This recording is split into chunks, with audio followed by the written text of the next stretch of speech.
Bonjour chers téléspectateurs, grande est ma joie de vous retrouver encore ce lundi. Qui dit lundi dit petit lundi, grosse semaine.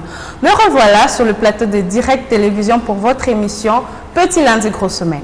Nous allons aborder plusieurs sujets ainsi que rubriques en commençant par la pensée du jour pour terminer avec la rubrique anniversaire. Alors je ne serai pas seule bien sûr, je suis accompagnée de deux pépites comme aime bien dire ma coprésentatrice, qui malheureusement n'est pas là. Deux pépites, nous avons Madame Rachel Pambou, ainsi que Keren Fora. Alors, avec elle, ensemble, nous allons passer des moments merveilleux. Sans plus tarder, nous allons commencer par notre première rubrique qui est la pensée du jour. De Nelson Mandela qui dit « Je ne perds pas, je ne perds jamais, soit je gagne, soit j'apprends. Je ne perds jamais, soit je gagne, soit j'apprends. » Avant d'entrer dans notre sujet ou dans notre pensée du jour, nous allons un peu parler de Nelson Mandela. Alors, qui est Nelson Mandela?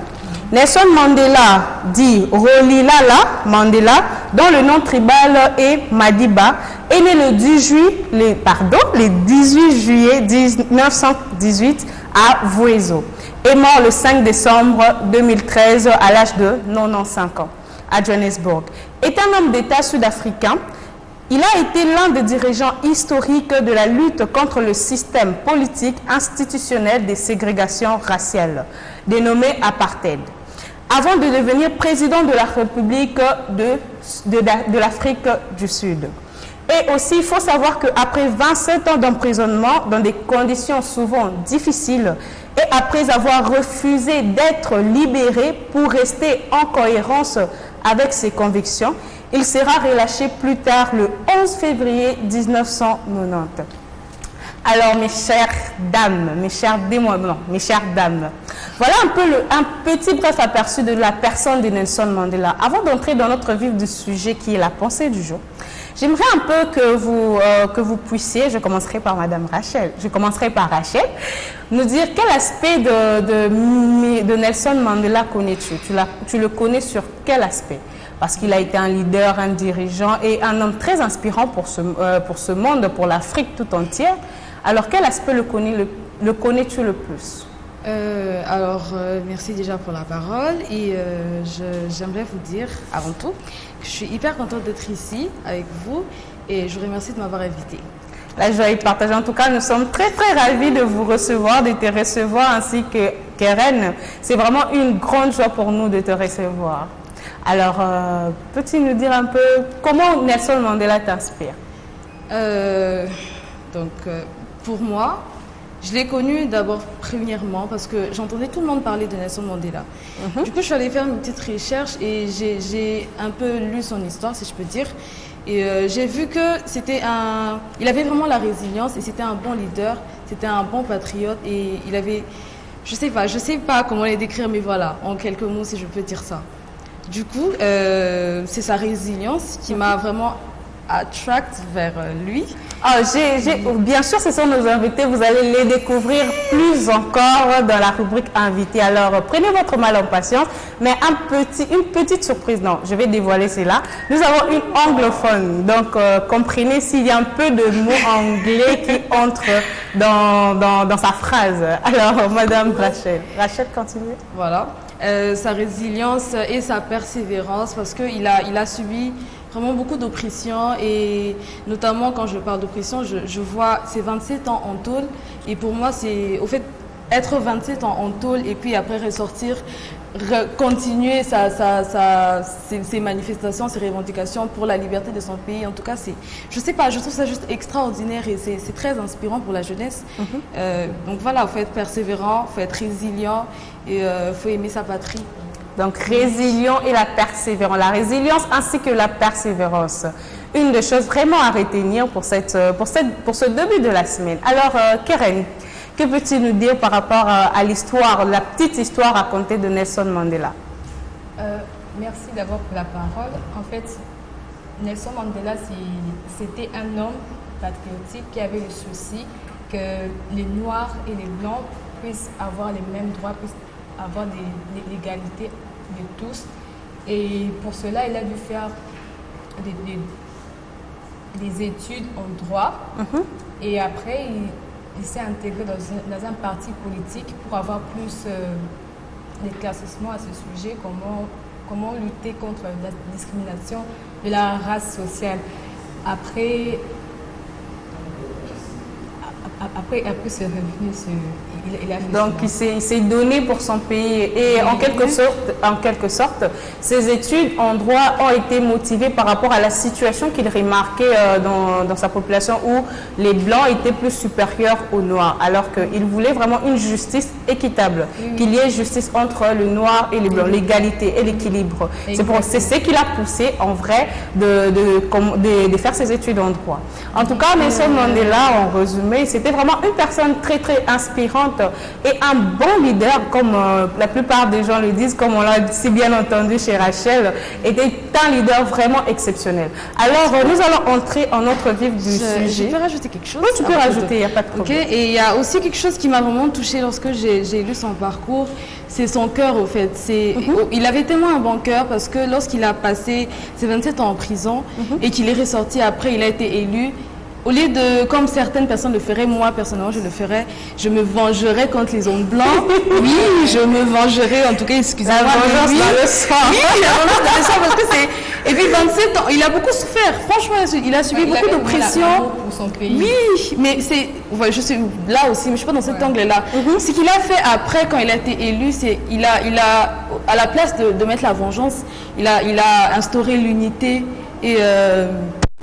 que ce soit l'unité et la paix, voilà. Exact, que ce soit les personnes qui l'ont il a créé ce lien entre les blancs et les noirs et c'est juste incroyable. J'arrive pas à y croire, c'est quelque chose que je ne ferais pas. En tout cas, c'est un exploit. C'est vraiment un exploit de faire cette réconciliation, mettre cet équilibre entre les blancs et le noir, parce que nous avons suivi, que ce soit le documentaire de Nelson Mandela ou bien les documentaires qui parlaient de l'Afrique du Sud, comment les blancs dominaient le noir. Vous aviez suivi le film Sarafina, je pense. Exactement, surtout ça, c'est moi, ce film nous a vraiment montré comment les blancs étaient dominés le noir, mais lui, il est arrivé à mettre un équilibre entre ces deux races et aussi de bannir cette ségrégation raciale. Alors nous allons entrer dans la vie, parce que notre rubrique c'est la pensée du jour. Nous devons quand même parler de la pensée du jour. La pensée du jour de ce grand leader Nelson Mandela qui dit « Je ne perds jamais, soit je gagne, soit j'apprends ». Alors en d'autres termes, on peut dire que l'échec en vrai ce n'est pas un échec. Exactement. En vrai, c'est un apprentissage. Donc, quand les gens pensent que j'ai échoué, j'ai fourni tant d'efforts, mais après, je n'ai pas vu le résultat que j'attendais, ils pensent que c'est un échec. Mais Nelson Mandela dit, je ne perds jamais, soit je gagne, soit j'apprends. Donc, par rapport à cette pensée, qu'est-ce que vous pouvez me dire, mesdames? Quel est votre avis? Bon, Karen. J'aimerais expliquer sa pensée en 3 volets. Le premier volet consiste à changer de regard, dans le sens où l'échec est une expérience. Il y a toujours des informations de quoi en tirer dans tout cela. Et le deuxième, c'est de prendre du recul. Il faut juste imaginer que vous partirez dessus dans un an, 10 ans, 5 ans, et ainsi de suite. Le troisième volet, qui est le dernier aussi, c'est de se poser la question: qu'est-ce que cet échec vous ouvre comme perspective et comme porte? Et après avoir répondu à cette question, vous vous fixez des objectifs réalistes, planifiables dans le temps et être raisonnable aussi.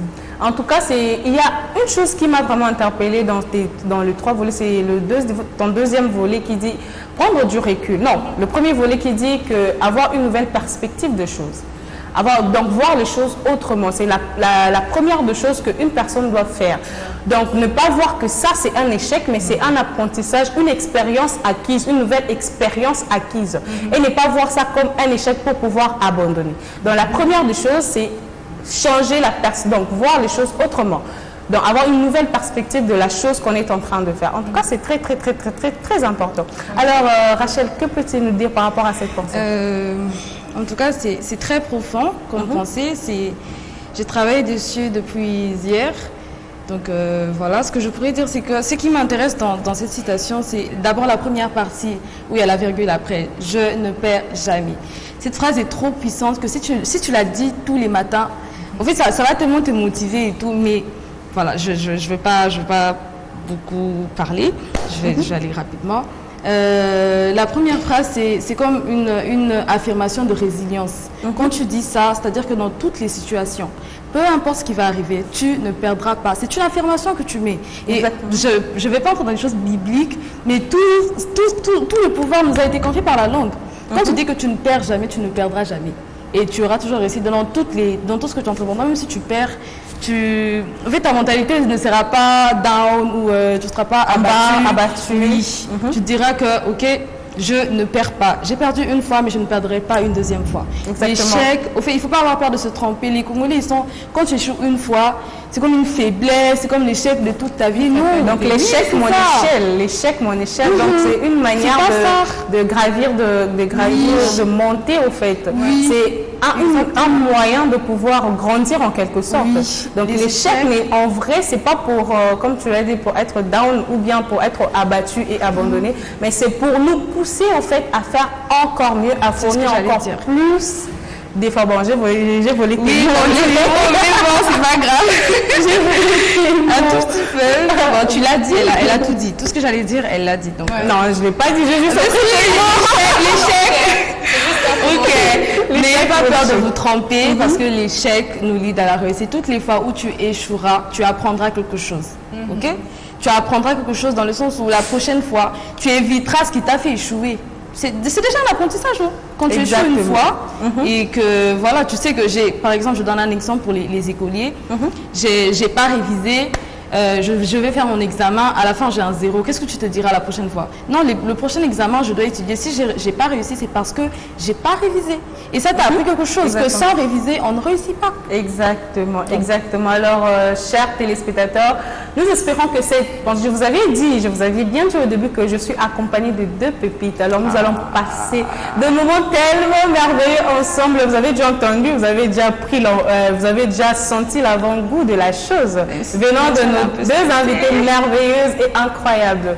Alors, la pensée du jour, nous espérons que cette pensée vraiment vous débutera votre semaine avec cette belle pensée en vous disant que tout ce que je vais faire cette semaine, tout au long de cette semaine, ce ne sera pas comme un échec, mais je ferai en sorte que ce soit une réussite. Mais au cas où je n'ai pas les résultats attendus, pour moi, ce sera une expérience acquise.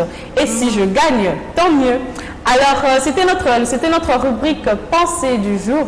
Et sans plus tarder, nous allons passer à la prochaine rubrique. Mais avant, un petit rappel. Nous sommes en direct sur YouTube, sur Instagram, sur Twitter, sur TikTok, sur Twitch et sur X, dit autrement Twitter, sous le nom de Direct Streaming. Mais aussi, vous pouvez nous écrire sous le numéro qui est juste affiché au bas de vos écrans. Et bien sûr, je vais vous le dicter. C'est le 098 26 10 210. 098 26 10 210.